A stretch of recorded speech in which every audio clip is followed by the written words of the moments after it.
Hey everyone, this is Kyan again, and I've got a new video today for you about Technomancy. Those of you who follow me on Tumblr will remember I had a survey going around a few weeks ago asking about which areas of witchcraft or occultism you felt there wasn't enough information about, and the number one thing that you guys picked, which took up about a quarter of the votes, was Technomancy. If you want to see what the survey was, or if you'd like to add in your 2 cents, the survey is still open and I'll put a link for you in the description. In this video, I'm going to go over what Technomancy is, for starters, and then I'll get into some of the philosophy and the history behind it, which should give you a better understanding of what it is. Then I'll go over a few ideas on how you can include Technomancy into your craft, and at the end I'm going to explain what emoji spells are and why they're so controversial. Alright, now we can get to the fun stuff. So what is Technomancy? A common misconception is that Technomancy is using computers or cell phones as the main tool for your spellcraft, but the original definition of Technomancy was any intersection of modern communications technology with your practice. This can include using a digital grimoire, having a virtual ritual space or altar, and yes, this does include emoji spells. As with most types of witchcraft, using a type of magic doesn't automatically make you that type of witch. Incorporating Technomancy as part of your craft doesn't make you a techno witch any more than owning a plant would automatically make you a green witch. The label is there if you choose to adopt it, and would normally refer to a person who centers their practice around technology. So you'd probably feel more comfortable calling yourself a green witch if you had, let's say, an apartment full of plants, or if your entire practice centered around a plant, or just plants in general. You kind of get the idea. Same thing for Technomancy. A lot of the philosophy behind Technomancy comes from a book called TechGnosis, Myth, Magic, and Mysticism in the Age of Information, which is written by Erik and Eugene Thatcher, and it was originally published in 1998. And that's the one that I'm going to be mostly basing a lot of this video on. It is considered to be one of the fundamental books on Technomancy, and I definitely recommend that you check it out. I'm going to put a link to it in the description on Amazon, so you can buy it if you want to look into it. Some of the foundation of Technomancy comes from Semiotics.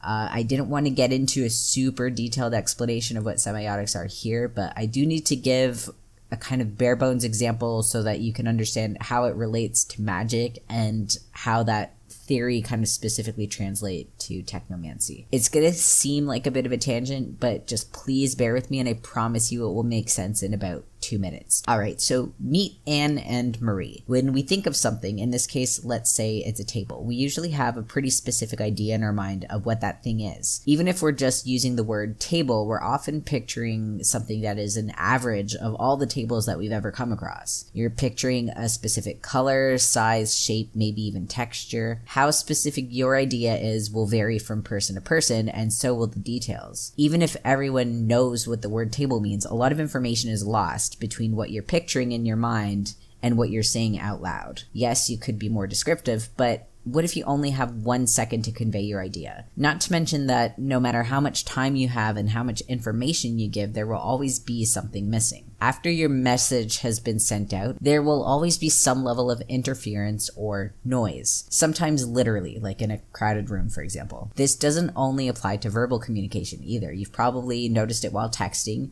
Even if you're getting 100% of the words in the message, there's still a lot of information lost because you can't always interpret tone, facial expression, etc. Once the target recipient, in this case Marie, is reached, they interpret the message. And now we have the opposite problem. Instead of losing information, a bunch of it gets filled in. The receiver is creating an image in their mind and filling in any missing information based on their own ideas and biases of what that message should be. So from intent to transmission to interpretation, your message is completely transformed and may have nothing to do at all with what you wanted to communicate. If you want a really great example of this, just try describing a painting to a friend while they're not looking. Give as many details as you can and have them try to replicate the image. You'll notice it probably looks nothing like the original image, even if you're using common references like table, chair, person, and even if they're a great artist. So imagine how confused the message can get when you're trying to convey something that's really abstract or unfamiliar to the recipient,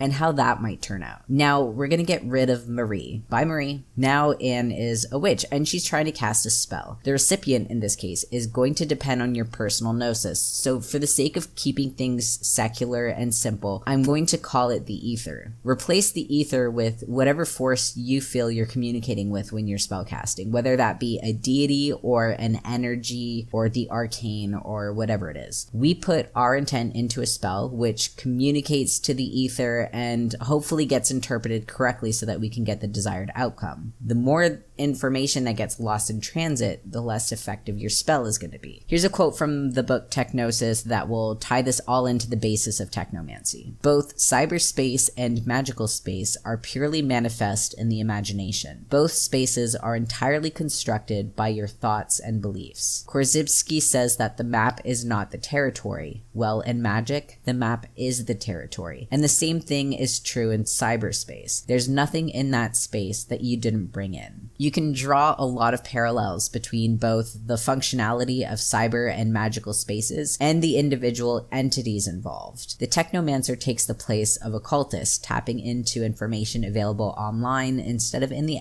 astral or arcane plane. Viruses and malware are akin to demons or jinn, entities conjured into being and forcing an interaction between arcane and physical, or in this case, virtual and physical. Our avatars or online personas can be compared to our astral forms and craft names. Here's another quote. This one is from William Gibson. He's a sci-fi author who you might know from stories such as Johnny Mnemonic and Neuromancer. It's just a tailored hallucination we all agree to have, but anyone who jacks in fucking knows it's a whole universe. He's talking about cyberspace, but it could be equally applied to astral. And here's another point of similarity. We're not the only ones creating these realities. Both the virtual world and the astral plane take shape based on the intents and purposes of the persons shaping it, but also those who allow it to be shaped in this way. They are both collective spaces, and who you let in and allow to take up room in those spaces will inevitably shape them and make them more or less desirable places to exist in. Think about, for example, any type of online forum. The more people that you have coming in who you disagree with, or if you just allow trolls to kind of take over, it's going to fundamentally change the fabric of that space, what that space's original intention was for existing. So earlier I said that I would go over a few different ways that you can incorporate technomancy into your practice.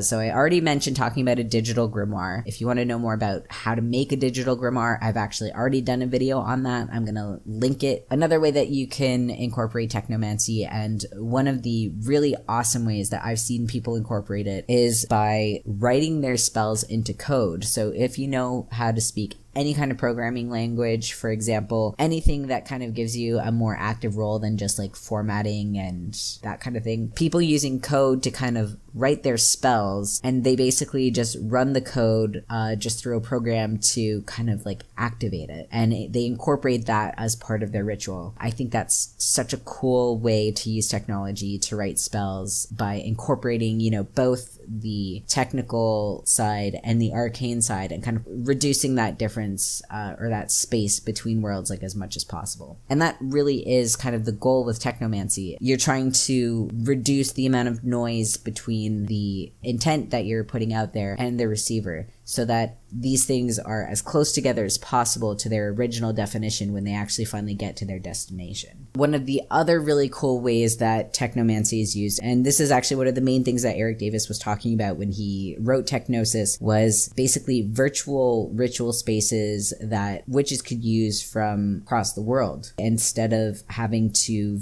see each other in person, being able to practice group spells from vast distances, not having to worry about the physical location at all. He would have probably, flipped his lid seeing how we have Discord servers now, how easy it is to cast a group spell. The amount of information that you can transmit in 1 second has completely changed between 1998 when the book was written and now in 2018. It's literally 20 years later, and it doesn't even compare anymore, what we can do now on the internet versus what we could do back then. Another thing that I briefly mentioned, having a virtual altar space is something that you can use technomancy for to include as part of your practice. This is especially good if you aren't open about your practice for whatever reason, just due to your environment, or just due to, maybe you're still exploring or what have you. You can have a virtual altar, a virtual ritual space that you just create online, and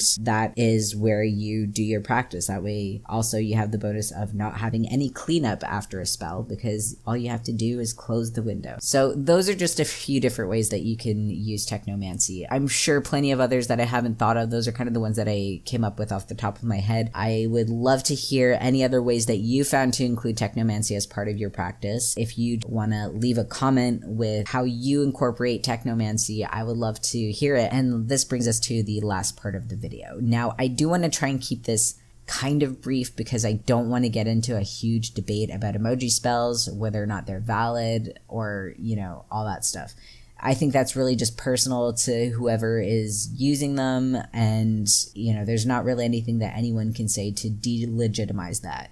But the reason why I wanted to talk about emoji spells was because, first of all, it obviously relates to Technomancy, but also because I wanted to bring up that, you know, what the kind of nature of the controversy is. A lot of the witchcraft community is divided into two schools of thought. There are the people who feel that, you know, every spell or every magical thing has to be like super elaborate and ceremonial, and that if it's not elaborate and super dedicated, then it can't possibly work. And, you know, that's fine if that's how you feel about it. But there is also this whole other school of thought, and this is kind of the one that I subscribe to, which is that the whole point of magic for me is for it to be practical. If it takes me just as long to do a ritual and a spell and do this whole elaborate thing than it would to just like go out and do the thing that I'm doing the spell for, then it kind of defeats the whole purpose. The ironic thing for me is sigil magic is so similar and so related to emoji spells. Sigils obviously are supposed to be something that's super quick, super effective,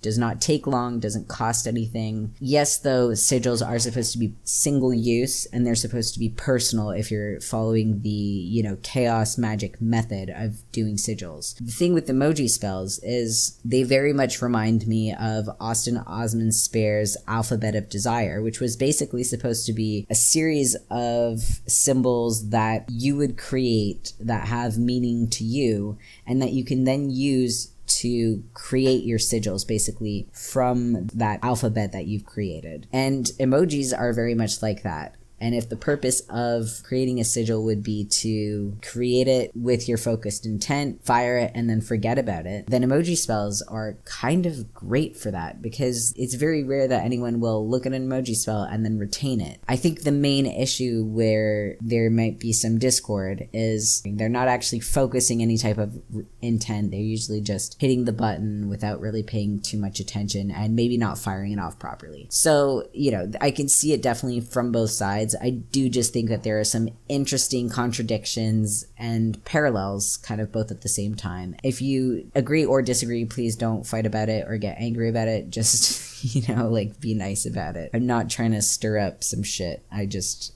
thought it was an interesting conversation to have. So anyway, that's it for today's video. So this was the video about Technomancy.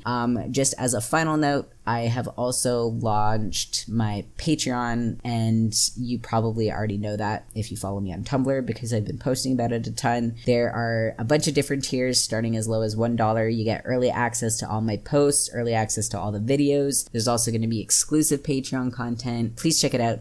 If you sign up for the Patreon before the 12th of August at midnight Eastern Standard Time, you will be put in a draw, and you will be able to get either a craft consultation or a past life reading. That's usually roughly $50 US. Anyway, all right, this is drawing out long already, so I'm going to leave it here. Thank you guys for listening, and I hope you have a great week. Bye.